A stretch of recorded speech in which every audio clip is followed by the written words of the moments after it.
Say something for the podcast. Tell the people what you feel. I'm just jazzed about being on the show, man. You are listening to The Objective Jerk, where objectiveness is the objective, and I am said jerk. Hey, how are you doing? I just recorded a podcast yesterday, but just kind of all the crap going on, I just kind of, I don't know, in the mood to talk about it, I guess.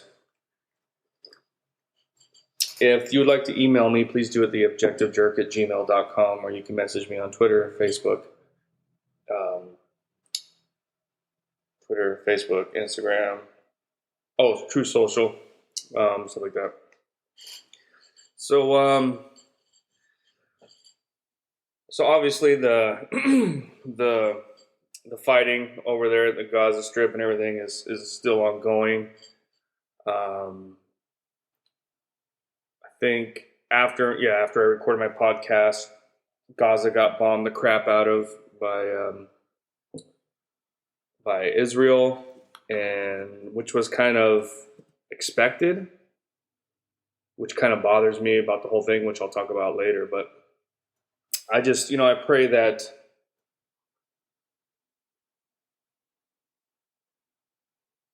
any innocent life caught in this just does not suffer and is not scared and hopefully feels the grace of God as their life is ending or something. I mean, I don't know another way to say it, because it's innocent people are dying, both sides.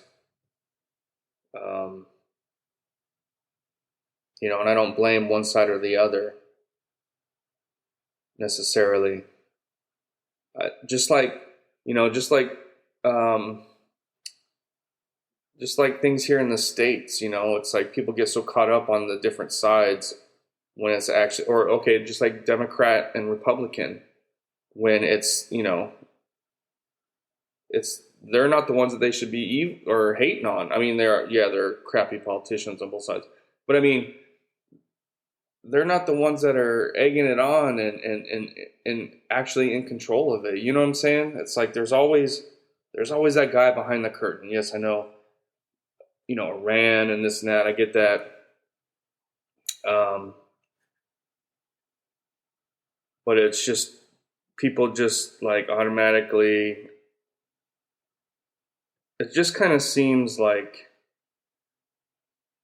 people jump to one side or the other without really knowing the whole story, And that's kind of my thing is I thought about it. My last video, I said I stand for peace, but there hasn't been peace there ever. You know what I mean? There's always something going on between Palestine and Israel. So to say I stand for peace is kind of moot. But so what I will say is I stand for the complete picture, the whole picture, both sides, both arguments. You know what I mean? And so that's kind of how I see myself, and that's how I kind of look at it. Because I'm a very skeptical person. I haven't always been that way, I would say within the last, honestly, when the thing that opened my eyes it's something kind of stupid, but at the same time it's not, was right before the shit hit the fan with COVID. And Trump was still president, and he was stopping anybody from, because at this time it was, they knew it came from China, eating bat soup or some shit. And so they were stopping anybody coming in from China. Well, then you had the left saying, oh my gosh, Trump's so racist, this and that, blah, blah, blah. And then you had stupid ass Pelosi go to Chinatown and say, look, it's wonderful. And you know what I mean? And then they shut down everything. And it was just like, what is going on? You know what I mean? It's just like, so that's when I started really just kind of looking into it a little more and just not accepting everything at face value, So I'm very skeptical now since then. So that was what, 5 years ago, 4 years ago? 4 years ago, I guess. So in the last 4 years, roughly, I've been just very skeptical about the news and what they say, and even what other people, especially when they're really seems like they're trying to push an agenda, So because of my skepticism, it's like I see on TikTok, in case you don't know, on TikTok, Twitter, Facebook, there are so many videos on there that are fake, fake videos of people being Karens or whatever, and stupid things. You're parked in my spot. And a lot of stuff is made to get clicks. And I'm not saying all of it is, but a lot of it, you see one video and it goes viral, and then all of a sudden you see a bunch of them. It's like, so I see certain videos and you just like, that just looks like bull crap. I'm not saying I have a bullshit meter and it's always accurate, but I do have one. You know what I'm saying? So, like for example, actually a recent one, last night I was scrolling through, and it was, I don't remember what it was on, whether it was Twitter, Facebook, whatever, but it was a picture of a crib, and it had like 2 juice bottles. One was filled with some red liquid, and the other was, and there's like a deck of cards all over, and there was, the liquid all over. And they're like, look at what they're doing to the babies. They're massacring them in their crib. I've seen massacre in real life. I've seen blood and guts, and that wasn't it. That was a kid spilled his juice all over his crib. You know what I mean? And made a mess in his crib. And see, and they try and push that to push this agenda. What the agenda is exactly, I don't know. I think it's to push Palestine completely out of Israel, is what I think the ultimate goal is. I don't know. But yeah, so it's social media is filled with BS takes, BS pictures, BS everything,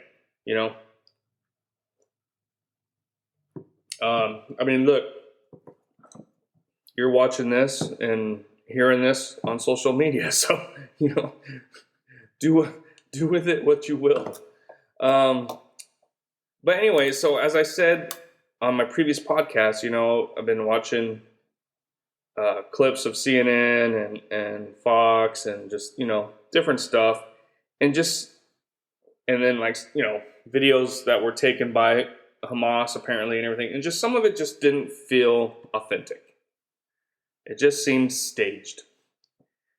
And the media's been doing this for decades. You know what I mean? They've been doing this crap for years. It's just now getting harder and harder to do because the way technology is and how many eyes are on everything, and it's just, it's much more difficult. But recently, a video, and I saw this video too. I didn't listen to it. I didn't really watch it. It was just kind of playing on like Twitter in the background. And I think it was actually playing while I was talking on my last podcast. And I was just like, the way they're moving and everything, it just didn't look authentic. And then it's looking like it was BS. CNN, obviously, Clarissa Ward or whatever.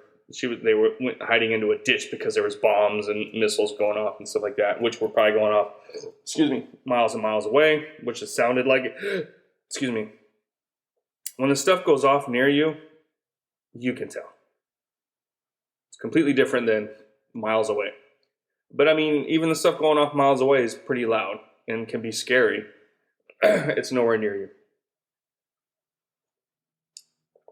So, there's reports of that being bullshit. So, like I said, you can't trust the media. You have to.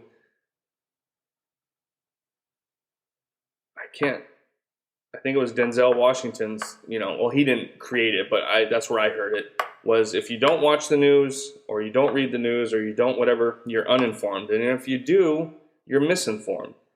So it's like, you gotta know what's going on. But you have to be able to kind of sift through it and figure out what's legit and what isn't. And that's kind of annoying, to be honest with you. It's like, why can't the news just report on the news instead of trying to always push an agenda? And this is on both sides. So like I said, I'm not for Israel or Palestine. I'm definitely not for Hamas. I'm still trying to figure out, I don't know, what the end game. Okay, so it's just, okay, them attacking kids and people and the festival people and this and that is horrendous and it's sickening. But at the same time, based on what I just said, I don't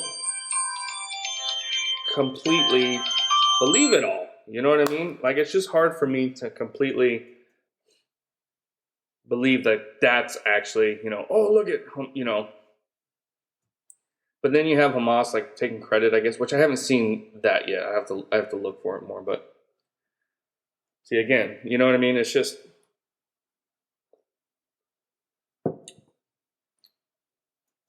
this is my thing. If let's say, okay, whether it was Iran or whether Palestine had enough of it and got Hamas to,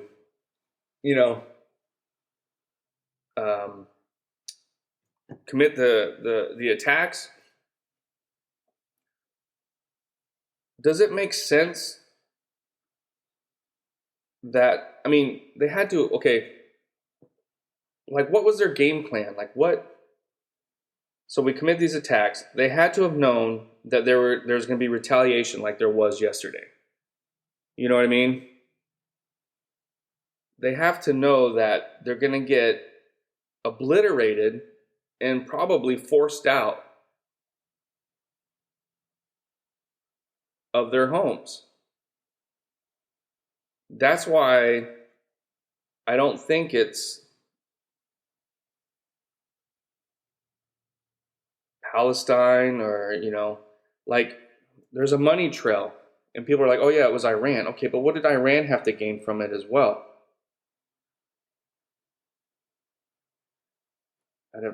I don't know. Like, it just, the only people that really kind of gain, like, if somebody gets murdered, they look at the loved ones, people they knew, and people that had something to gain from the death. Who had something to gain from Palestine leaving? I don't want to say it, but it's like, that's Israel. You know what I'm saying? Like, that's what kind of makes sense in my brain.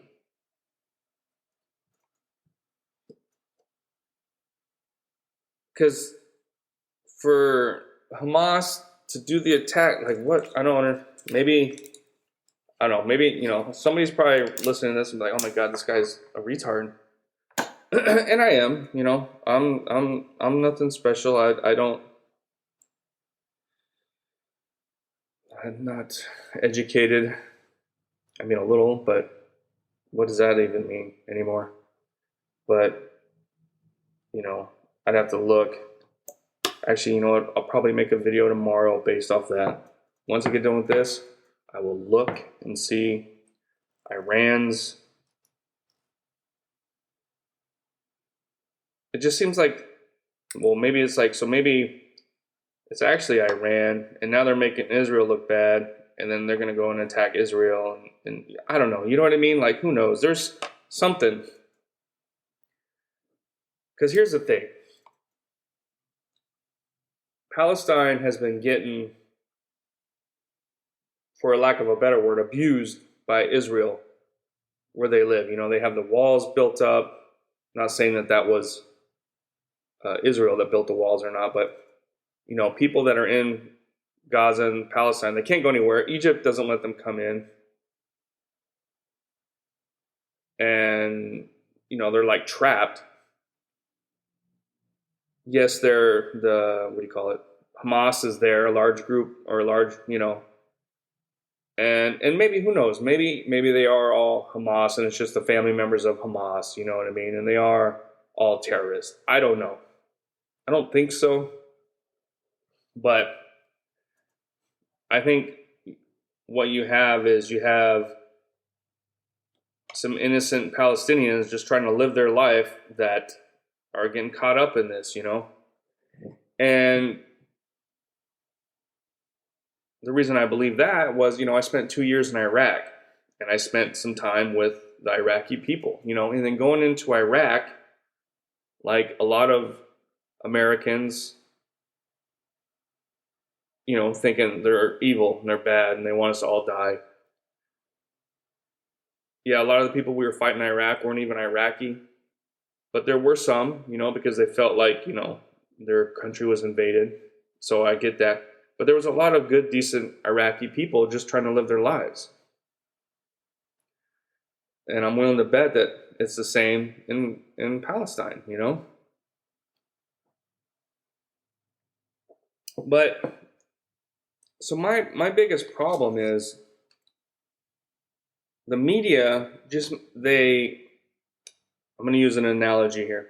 The media, they make it seem like Michael Myers from Halloween, not the comedian, snuck over to Mr. Rogers' neighborhood and just killed a bunch of children. Oh my God, look at what Mike Myers did. He killed Mr. Rogers' friends and this and that. But when in actuality, Mr. Rogers is secretly Freddy Krueger. And we all know how Freddy Krueger operates. You know what I mean? Like I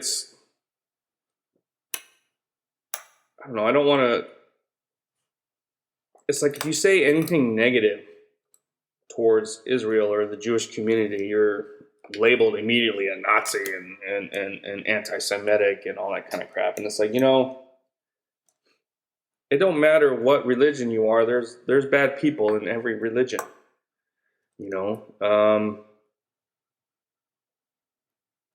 God punished Jews for hundreds and hundreds of years because they kept screwing up. How do we not know they're not screwing up right now? I mean, I don't believe God gets involved like he used to anymore, but it's just the whole picture, Everything I see is like, oh my gosh, Hamas did this horrendous thing, poor Israel, this and that. And it's like, well, okay, yes, the incident that day is horrible based on the facts that we know. But it's like, when they report that, yesterday there was this horrendous, this and that, and blah, blah, blah. It just seems like an agenda is being pushed. Just like with everything in the States, Why can't they just be like, due to years and years of back and forth, because Israel's got more money than Palestine.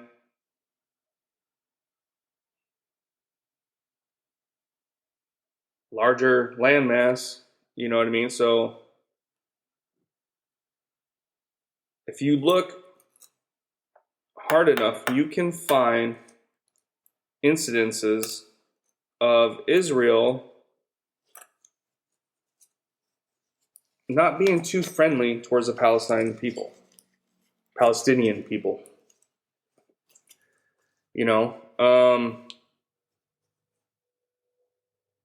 Like I said, there was that chart that I read off on my last podcast, but I forgot to add the deaths. I was reading the injuries, but it did have the actual deaths, and I meant to actually read that, and I forgot. So I'm going to pull that up real quick because I did forget. So yesterday, and again, who made this stat? I mean, it says who made it, but how accurate is it? It's hard to say. That's why you get multiple stats, multiple sources, and you kind of weigh them. That's, that's kind of the rule of thumb, right? But let's see. So, yeah, so like 150,000 Palestinians have been killed and injured by Israel. It's, more that's more injury than death since 2008. 33,000 of those were children. But no one really talks about that, right? That's not right. It's not fair.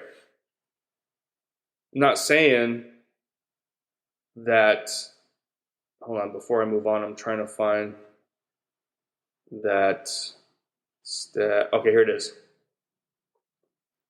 So total deaths from 2008 to 2020, which is still, I mean, it's, any innocent deaths or whatever. And it doesn't really say if like this is civilians or, I don't know, but this is documented by the UN apparently. So total deaths from 2008 to 2020 on the Palestine side, 5,590. On the Israel side, 251. That's a huge significance. No, that's not the right word. That's a huge difference, right? Now, could it be that Palestinian people just reached a breaking point and decided, you know what, screw this, I'm tired of this crap. We're gonna hit them. Maybe. Do those stats justify Hamas doing what they did? If they did. No, it doesn't. But then again, we don't know exactly who's doing what, and you know what I mean? So it's just, but let's say for argument's sake, it was Palestine who ordered it, who wanted it. Does that death toll rate that I just read off, does that make it okay? No, it doesn't, Like for me, and people might be like, dude, you're not there. You're not living it. You're not losing friends and family and all this kind of stuff. And it's like, okay, that's a valid point. But even if, let's say I lived in Southern California, right? And there's a wall built up between us and Mexico, and Mexico's pissed off. So Mexico shoots a bunch of rockets, kills my family. My family's dead because of Mexico shooting rockets over the border. Am I going to be angry, want vengeance, want repercussions, want eye for an eye, all that stuff? Yes, absolutely. Will I go to prison in order to protect my family? Yes.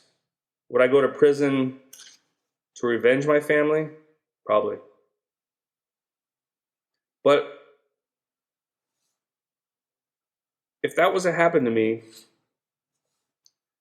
I would make sure I am getting revenge on the people that are responsible, So let's say this guy, he's the one that ordered the strikes, right?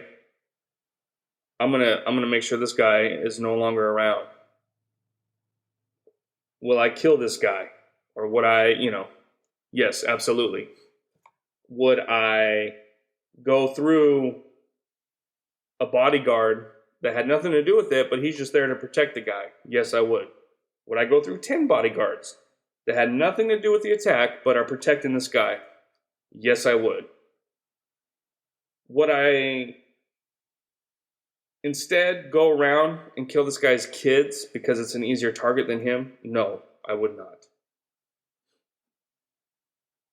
Because that's just, call it whatever you want, morals or integrity. That's just wrong to involve people. Now,